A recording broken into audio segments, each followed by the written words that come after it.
Hey y'all, welcome back to my channel. Welcome if you're new. My name is Brianna and today I'm going to be sharing how I organize my life using Google Calendar.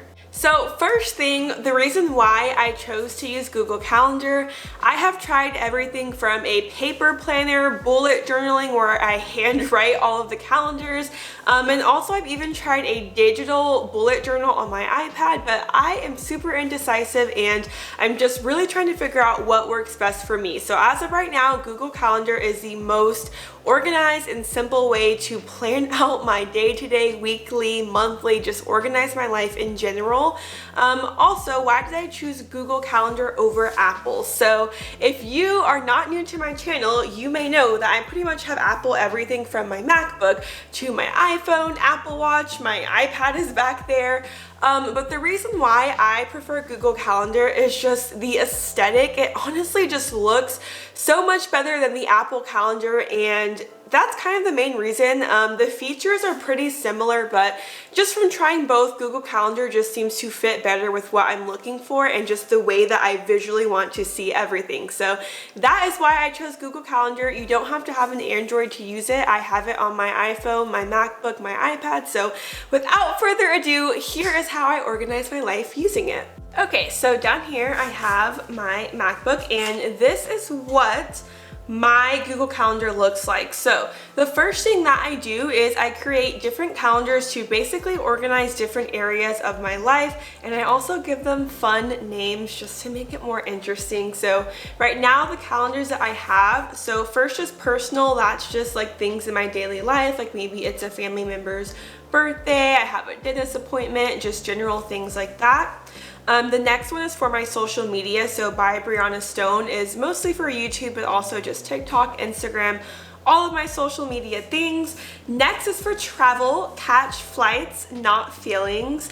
After that is money moves or all things finance, so paydays, bills mostly, and things like that. Next is my job as a teacher, so Miss Stone, and then my last calendar is just for like running and fitness. It's called Skinny Queen. So by organizing my life into different calendars, I can hide them if I want to only view certain ones, so I can uncheck them, look at them, and basically just see the different areas of my life. You guys will notice that everything is color coded, so this is a really big thing to be able to visually see what is going on from a weekly, daily, or monthly basis. So each of those different calendars has a different color code so that I can clearly look and see what is going on.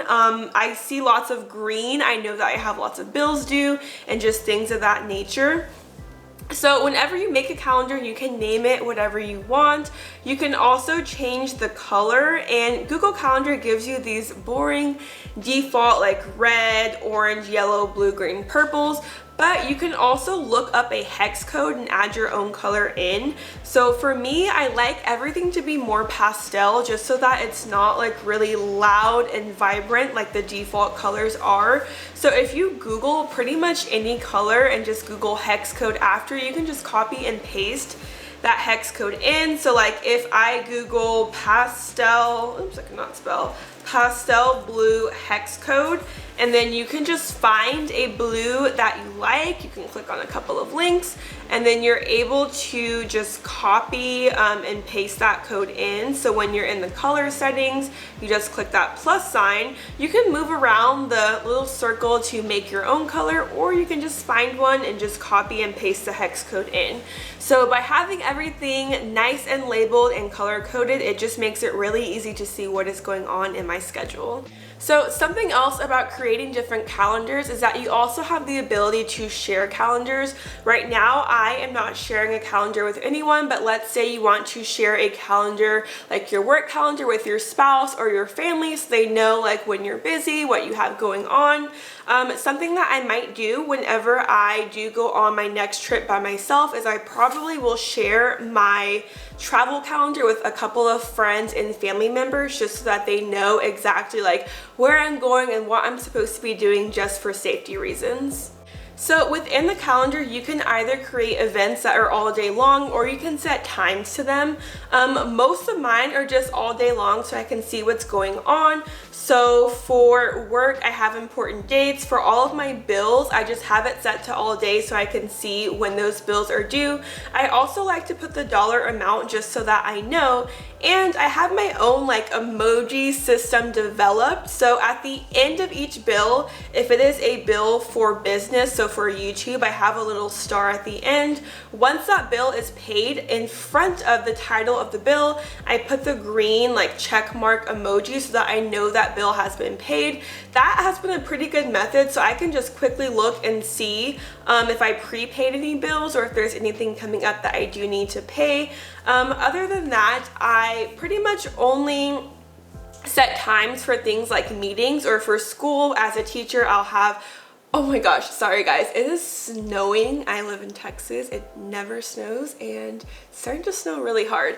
Back to the calendar. So I do want to try to start time blocking off my day, but I'm not quite there yet. But if you are a very type A meticulous person, you can go through and time block out your whole day. So if you're going to go to the gym from 7 to 8 and then you're going to eat breakfast, you're going to do XYZ, you can do that. But I mostly just set my events to all day long so I can just see the general gist of what is going on. Okay, so the next thing that I like to do with Google Calendar is on the side of my calendar, I use Google Keep. Google Keep is basically the equivalent of like Apple Notes, where you're able to just make notes. The way that I use this in tangent with my calendar is that I will use Google Notes to make daily like task or checklist. So things on my actual calendar are events like bills due or posting a YouTube video, specific things like that. And then on the side, I just have general tasks that I need to get done. And I also have them sorted and color coded, you guys know, into different categories. So right now I have on my personal checklist, I need to do my nails today. I also have to call Enterprise, the rental car company. I can go through and just make quick checklists of things I need to get done, and I can check them off once I accomplish those. I try to make the colors similar to what they are in my calendar, but Google Keep does not allow you to customize colors, so they're not exactly the same.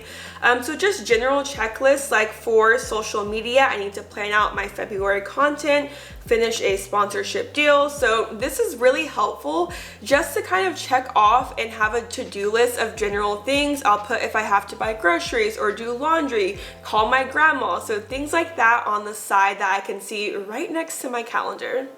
Oh my gosh, it's snowing so much outside, and after I finish filming this video, I'm gonna go, like bundle up and go outside and take cute pictures. But guys, we never have snow in Texas, well, except for last year when we had the whole snow apocalypse. But I will insert a video at the end of this and show you guys what it looks like, because it's really pretty and we don't get snow in Texas ever.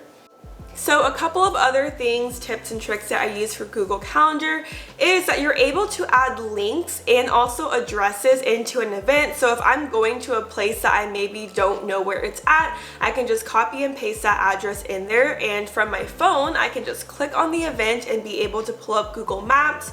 You also are able to copy and paste or duplicate events if you want to have the exact same event and just copy and paste it to another date.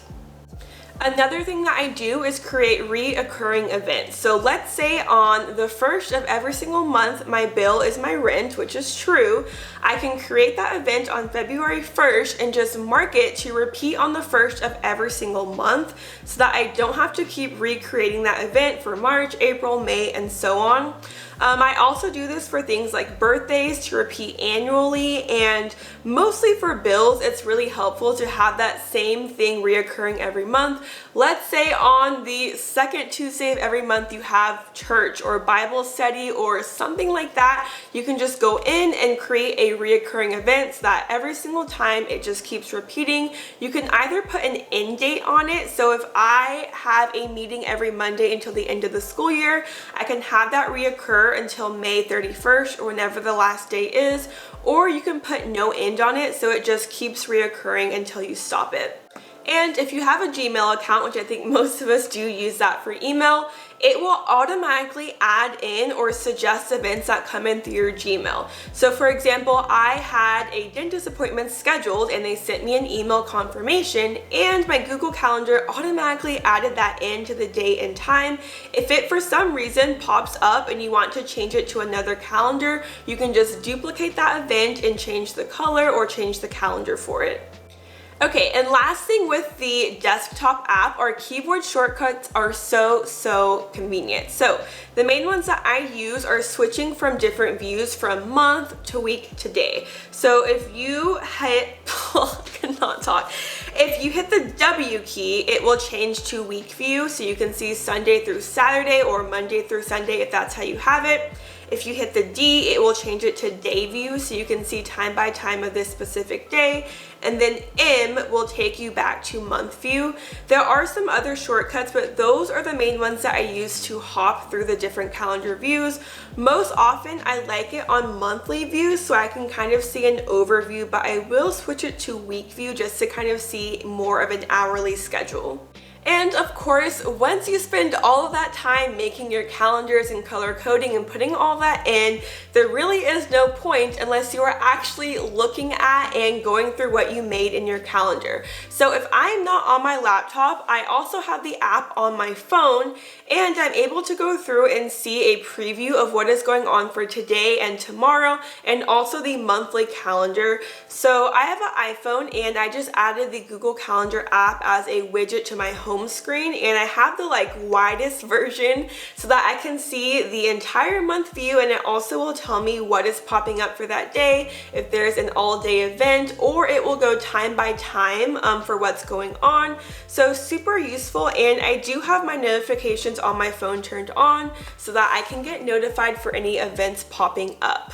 The only downside about the iPhone app is that you're not able to see a side-by-side of your Google Calendar with Google Keep on the side. So I do have the Google Keep app on my phone, but it is separate and it's not as convenient as on the desktop having a side-by-side view of my calendar and my checklist, but it still gets the job done. Okay y'all, so that is an overview of how I have been organizing my life using Google Calendar. It has been such a lifesaver, and it just makes me feel so productive to just sit down and have everything laid out in front of me. And one thing that I do really prefer having a digital calendar over paper is that if something gets canceled or moved, I can just easily copy and paste it or change it. And the perfectionist in me would get so frustrated writing on paper if I misspelled a word or messed up, or if something got moved and I had to white it out or cross it out. So Google Calendar has been such a lifesaver for me, and hopefully this video was helpful for some of you guys.